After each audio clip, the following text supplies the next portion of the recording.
ఇదే సార్ మా ఆత్మకూరు మున్సిపాలిటీ అభివృద్ధి. ఎంత బాగా అభివృద్ధి అయిందో చూడండి.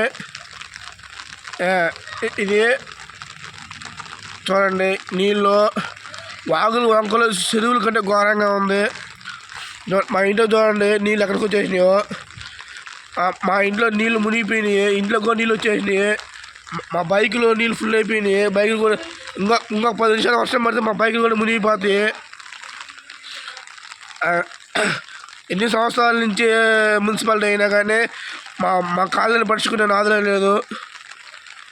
మా కాలనీ ఎప్పటికి బాగుపడుద్ది, ఎప్పుడు శుద్ధంగా తయారవుద్ది అనేది మాకు అర్థం కావట్లేదు. దయచేసి రాజకీయ నాయకులు దయచేసి దీన్ని గమనించి డ్రైనేజీలన్నీ క్లీన్ చేసి నీళ్ళు పోయే విధంగా మాకు సహకరించాలని కోరుతున్నాము.